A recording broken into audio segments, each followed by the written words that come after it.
नमस्कार दोस्तों, मैं विनोद चपराना आपके अपने YouTube चैनल वर्दी आजकल 24 पर स्वागत करता हूं। दोस्तों, आज हम बात करेंगे घटना चक्र पब्लिकेशन की आज दृष्टि, जो आपकी करंट अफेयर की मैगजीन है, उसके बारे में। आप सभी को पता है कि हमने इस मैगजीन को कराने का इनिशिएटिव लिया है और मैं अभी आपके समक्ष राष्ट्रीय संस्करण को खत्म करने का प्रयास कर रहा हूँ भाई। राष्ट्रीय संस्करण यानी राष्ट्रीय घटनाक्रम की मैं आपको 2 वीडियो करा चुका हूँ। इसमें हमारी 2 वीडियो और आएंगे भाई, उसमें आपका पूरा घटनाक्रम खत्म, जितना भी राष्ट्र लेवल का है। और अगर आपने उससे पहले जो हमारे 1 लाइनर फैक्ट है, जिसकी 6 वीडियो है, अगर आपने वो भी नहीं देखी है तो वर्दी आजकल 24 चैनल पर विजिट करो और जाके सब वो वीडियो आप देख लो भाई। अब समय को बर्बाद ना करते हुए हम अपने आर्टिकल की तरफ बढ़ते भाई। इसमें हमारा सबसे पहला जो आर्टिकल है वो है SDG इंडिया इंडेक्स 2023-24। SDG मतलब sustainable development goal India index 2023-24, सतत विकास लक्ष्य। हमारे जो SDG लक्ष्य हैं वो 17 हैं और हमें इन्हें 2030 तक पूरा करना है भाई। और ये नीति आयोग की एक पहल है भाई। मैं इसको थोड़ा सा पढ़ता हूं। SDG इंडिया इंडेक्स एवं डैशबोर्ड संयुक्त राष्ट्र भारत एवं UNDP इंडिया की साझेदारी में नीति आयोग की एक पहल है भाई, है जो मैंने पढ़ा है, ठीक है। और ये नीति आयोग का इस बार का 4था संस्करण था भाई। कौन से नंबर का? 4था संस्करण।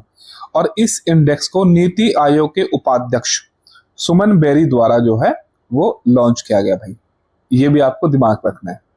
और इस बार का जो इसकी थीम थी, इसका केंद्रीय विषय था, उसको देख लेते हैं। विकसित भारत की ओर सतत प्रगति, समावेशी विकास, यानी टुवार्ड्स विकसित भारत, सस्टेनेबल प्रोग्रेस और इंक्लूसिव ग्रोथ। ये इस बार की क्या थी? हमारी थीम थी भाई। अब जो इस बार का 4था इंडेक्स था, इसमें मात्र 16 लक्ष्यों को ही टारगेट किया गया भाई। 17 में से 16 लक्ष्यों को। बाकी जो 17वें नंबर का लक्ष्य है उस पर गुणात्मक विश्लेषण किया गया ओनली, यानी क्वालिटेटिव एनालिसिस किया गया उसको। बाकी 16 लक्ष्यों को ही देखा गया भाई। अगर मैं आपको बता दूं, अगर मैं इसकी बात करूं, इसमें क्या है, इसमें आपके जब हम नीति आयोग से जो है ये SDG इंडेक्स निकालते हैं तो हम इसमें क्या ना, इसमें 0 से लेके 100 तक एक नंबर होता है। अब इस नंबर में क्या होता है, अगर किसी का 0 से लेकर 49 है तो हम कहेंगे वो आकांक्षी है, यानी एस्पिरेंट अभी। और जिसका 50 से 64 अंक जिसे मिलते हैं वो परफॉर्मर है।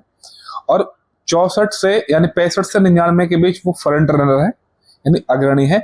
और जिसने 100 नंबर प्राप्त कर लिए बिल्कुल, वो उसको कहेंगे कि आप लक्ष्य प्राप्तकर्ता के हो गए हो। तो मैं आपको बता दूं कि इंडिया ना तो फर्स्ट में है और ना ही 4th में भाई। इंडिया अभी कहाँ स्टैंड कर रहा है? हमारा 2 और 3 में भाई, यानी प्रदर्शनकर्ता और अग्रणी। लेकिन अब इंडिया ओवरऑल की मैं बात करूं तो इंडिया अपना फ्रंट रनर में पहुंच गया भाई। वो देखेंगे कैसे। अभी SDG इंडिया इंडेक्स 2023-24 में भारत का कंपोजिट स्कोर 71 दर्ज किया है। जब 71 दर्ज हुआ है तो आप मुझे बताओ, इंडिया 3rd रैंक में आएगा नहीं आएगा, यानी अग्रणी की श्रेणी में आएगा नहीं आएगा? तो आप कहोगे कि भाई हाँ बिल्कुल, इंडिया जो है 71 नंबर लाके फ्रंट रनर की श्रेणी में आ गया भाई। कुछ इंफॉर्मेशन आगे भी है।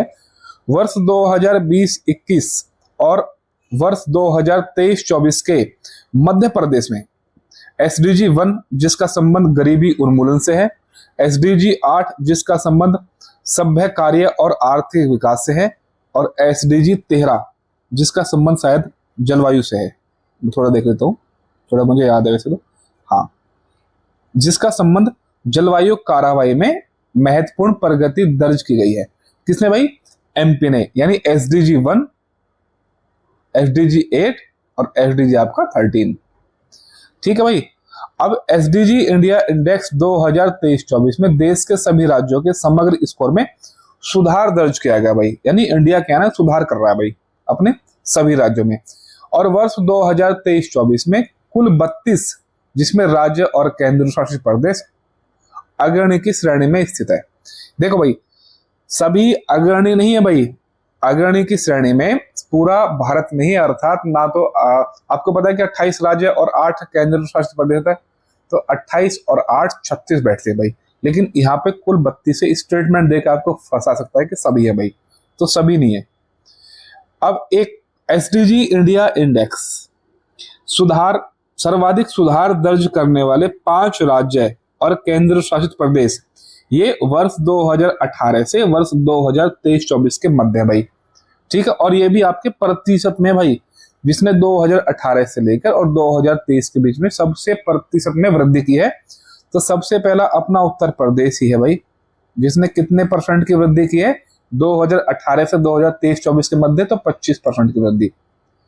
और अगर मैं आपके यूटी की बात करूं तो यूटी आपका सेकंड नंबर पे है, जो कि जम्मू कश्मीर है, 21। अगर बोलेगा कि सबसे पहले नंबर पे केंद्र शासित प्रदेश ने सबसे ज्यादा प्रतिशत में वृद्धि की, तो ये भाई स्टेटमेंट गलत हो जाएगा, क्योंकि राज्य ने किया जो कि उत्तर प्रदेश है 25% का।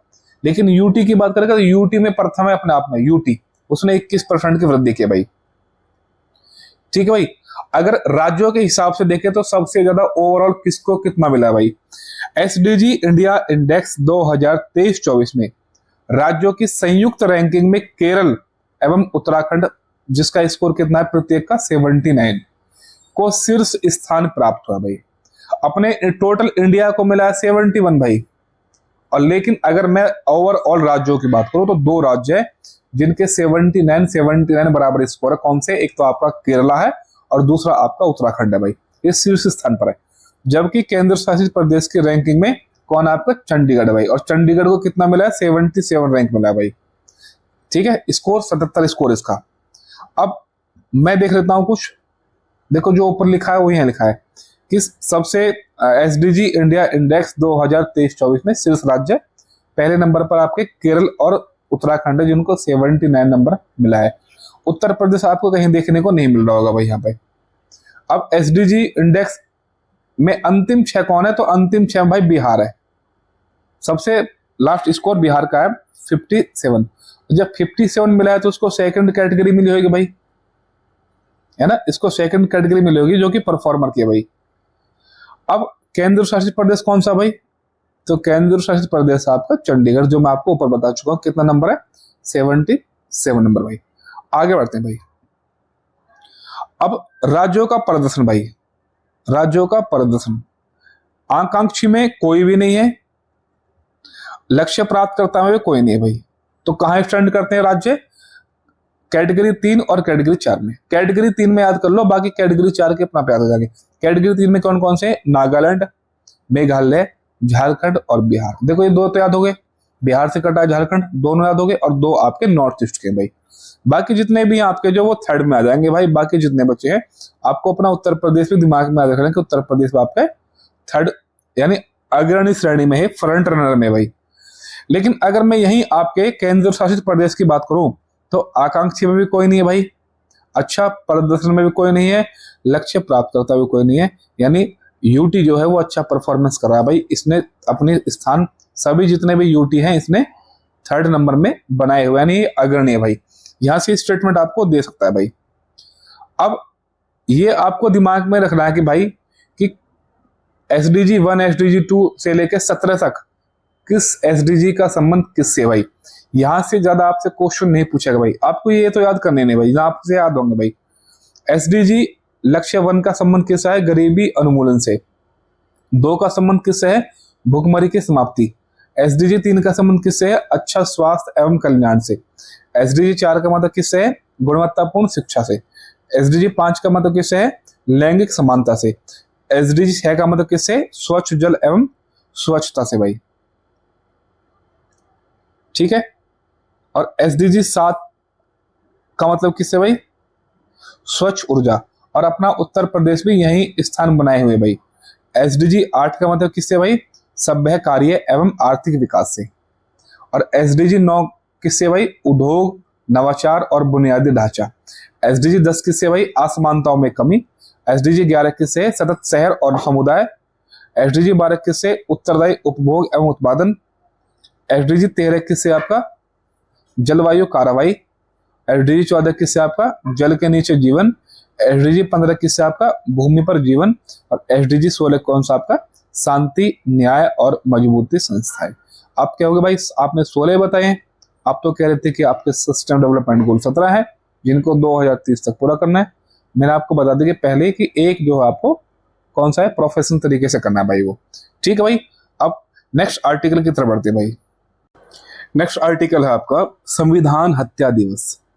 ये आर्टिकल चर्चा में क्यों आ गया, क्योंकि केंद्र सरकार ने एक आपका दिवस मनाने की घोषणा की है जो कि 25 जून को मनाया जाएगा, जिसका नाम आपका संविधान हत्या दिवस। इसके पीछे का लॉजिक सरकार बताती है कि 25 जून 1975 को 25 जून 1975 को तत्कालीन प्रधानमंत्री जो हमारी इंदिरा गांधी थी, उन्होंने क्या है ना इस दिन आपातकाल लगा दिया था और उससे बहुत सारी असुविधाएं हुई थी। उन्होंने बोला है कि अब संविधान का उन्होंने बहुत बुरी तरीके से अतिक्रमण किया, तो इसलिए इसको मनाने की घोषणा की है इस दिवस को। थोड़ा सा मैं आपको जो आपके आपातकाल लगे हैं 1962, 71 और आपका 75, अब तक मात्र आपके 3 ही आपातकाल लगे भाई। ठीक है, राष्ट्रपति के पास ये पावर होती है और ये भाग भारतीय संविधान के भाग 18 में है और अब तक 3 बार आपातकाल लगाया है। पहली बार जो लगा था 1962 से 1968 तक, वो भारत चीन युद्ध में लगा था। आपको बताया कि 1965 में भी युद्ध हुआ था भारत पाकिस्तान का, लेकिन उस समय जो ना आपातकाल ऑलरेडी चल रहा था भाई, तो इसलिए ये आपातकाल लगाने की जरूरत नहीं थी। 1962 से 68 तक चला था। सेकंड जो आपातकाल था 1971 से, जब बांग्लादेश को आजाद किया था, और थर्ड आपका 1975 जिसकी बात कर रहा है 25 जून 1975 को थर्ड आपातकाल लगाया। इसी दिन को जो है संविधान हत्या दिवस के रूप में मनाने की घोषणा की है और ये आपातकाल 1977 में आपका समाप्त हुआ था भाई। ठीक है, 3 प्रकार का आपातकाल है भाई, राष्ट्रीय आपातकाल, राष्ट्र प्रशासन और आपके वित्तीय आपातकाल। प्रधानमंत्री मोदी के नेतृत्व में केंद्र सरकार ने प्रतिवर्ष 25 जून को संविधान हत्या दिवस के रूप में मनाने की घोषणा की है। ये मैं ये कह रहा हूं कि इस बार 100 के 100% क्वेश्चन आपको देखने को मिलेगा भाई कि संविधान हत्या दिवस कब मनाया जाता है। इस बार पहला संस्करण है भाई इसका, अभी इस बार इसका जो पहला संस्करण है जो कि आपके 25 जून को मनाया जा रहा है भाई। ठीक है, इसके पीछे की कहानी आपने जान लिया भाई। अब आपको एक और दिवस देखने को मिलेगा 17 सितंबर को। 17 सितंबर 1948 को आपको पता है ऑपरेशन पोलो चला था हैदराबाद के लिए। ऑपरेशन पोलो नामक पुलिस कार्रवाई के बाद निजाम के शासन से मुक्त हो गया था कौन सा आपका हैदराबाद। इसके ऊपर की कहानी मैं आपको और बताना चाहता हूं भाई। अभी मैं आपको यही बता देता हूं क्या था इसमें।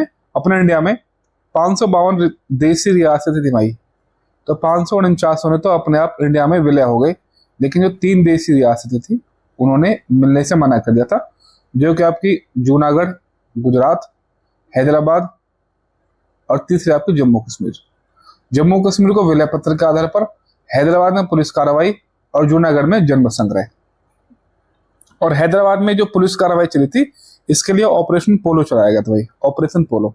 और इसी को 1948, क्योंकि आपको पता है कि 1947 में आजाद हो गया था अपना देश और एक साल बाद क्या है इनको अपने देश में मिलाया था हैदराबाद को, इसलिए 17 सितंबर 1948 में ऑपरेशन पोलो चलता और 17 सितंबर को ही मुक्ति दिवस के रूप में मनाने की घोषणा की किसने, आपके हैदराबाद यानी आंध्र प्रदेश में भाई। आगे बढ़ते हैं भाई। नेक्स्ट आर्टिकल हमारा वैश्विक इंडिया AI शिखर सम्मेलन 2024 यानी आर्टिफिशियल इंटेलिजेंसी पर शिखर सम्मेलन भाई। आप पहले भी 1-2 सम्मेलन देख चुके हो भाई आर्टिफिशियल इंटेलिजेंसी भाई। भारत मंडपम नई दिल्ली में वैश्विक इंडिया AI शिखर सम्मेलन 2024 यानी ग्लोबल इंडिया AI समिट 2024 का आयोजन किया गया। इस शिखर सम्मेलन का आयोजन केंद्रीय इलेक्ट्रॉनिकी और सूचना प्रौद्योगिकी मंत्रालय द्वारा किया गया है। केंद्रीय इलेक्ट्रॉनिकी एवं सूचना प्रौद्योगिकी मंत्री अश्विनी वैष्णव ने वैश्विक इंडिया AI शिखर सम्मेलन 2024 का उद्घाटन किया भाई। ये भी आपको दिमाग में रखना कि केंद्रीय इलेक्ट्रॉनिकी एवं सूचना प्रौद्योगिकी मंत्री कौन है, आपके अश्विनी वैष्णव। और इसमें जो है इंडिया के AI मिशन के तहत 7 पिलर है भाई। ठीक है। और इस शिखर सम्मेलन के दौरान OECD यानी organisation for economic cooperation and development और GPAI यानी global partnership on artificial intelligence ने कृत्रिम बुद्धिमत्ता यानी आर्टिफिशियल इंटेलिजेंस पर एक नई एकीकृत साझेदारी की घोषणा किया। तो किस किसने भाई? OECD प्लस GPAI इन दोनों ने कि एक ही संयुक्त पहल भाई। GPAI एक बहुहितधारक पहल यानी मल्टी स्टॉक होल्डर इनिशिएटिव है जिसे जून 2020 में लॉन्च किया गया था।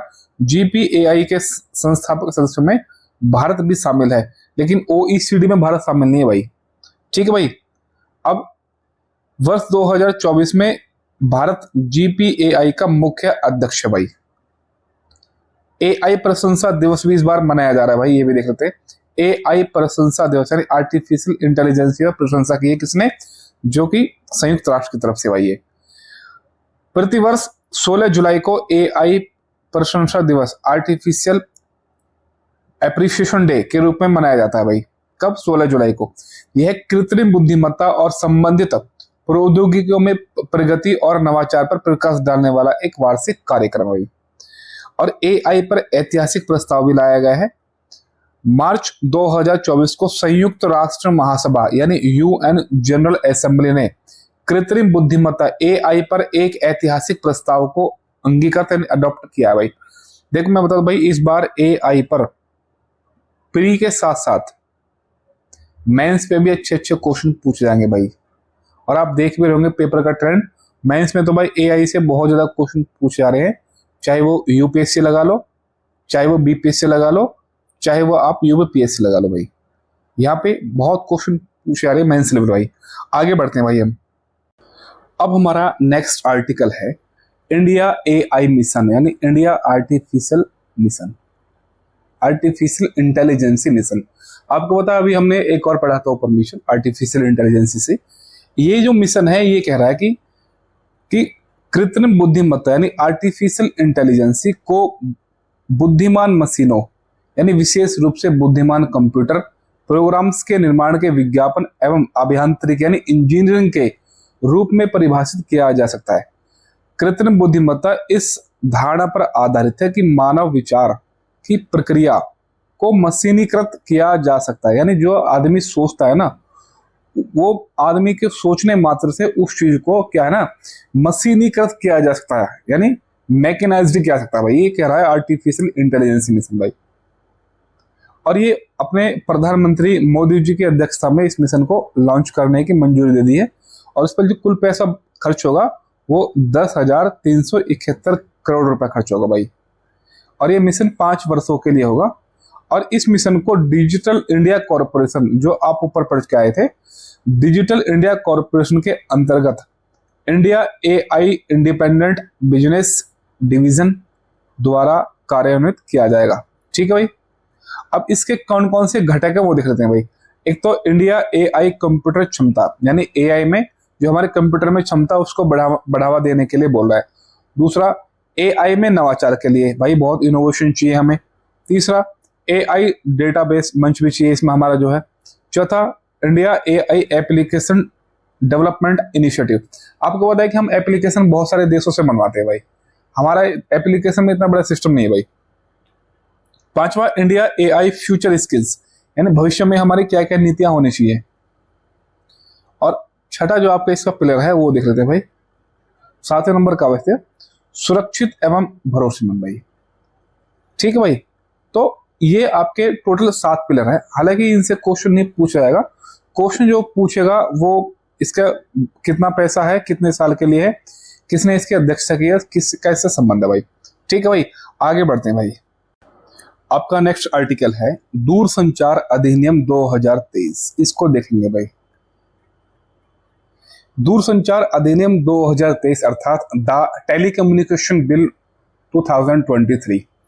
इसका क्या उद्देश्य है? इसका उद्देश्य है कि दूरसंचार अधिनियम 2023 का मुख्य उद्देश्य है दूरसंचार सेवाओं और दूरसंचार नेटवर्क के विकास, विस्तार और संचालन, स्पेक्ट्रम के आवंटन और उससे जुड़े हुए मामलों से संबंधित कानून को संशोधित और समेकित करना है। यानी इसमें क्या कौन कौन सी चीजें हैं, एक जो जितने भी दूर संचार सेवाओं में आपका नेटवर्क हो गया, विस्तार हो गया, संचालन हो गया, स्पेक्ट्रम हो गया, इनसे जुड़े हुए जितने भी चीजें हैं उनसे ये रिलेटेड कानून है भाई। अब आपको क्या तथ्य याद रखने हैं, ये भी लिखा हुआ है इसमें तथ्य। निम्नलिखित गतिविधियों के लिए केंद्र सरकार से पहले प्राधिकार यानी ऑथराइजेशन प्राप्त करने की जरूरत होगी। अगर आपको ये 3 चीजें करनी है तो आपको सबसे पहले केंद्र सरकार से अनुमति लेनी होगी भाई। क्या? दूर संचार सेवाएं प्रदान करनी है अगर आपको, तो आपको सेंटर से परमिशन लेनी पड़ेगी। दूर संचार नेटवर्क की स्थापना करनी है, उसका संचालन करना है, रख रखाव करना है या विस्तार करना है, उससे पहले भी आपको सेंटर की परमिशन लेनी पड़ेगी। और रेडियो उपकरण धारण करना, इससे भी आपको जो सेंटर की क्या लेनी पड़ेगी, ऑथराइजेशन लेना पड़ेगा भाई। यानी पूरा लेक्चर इसी से संबंधित है भाई।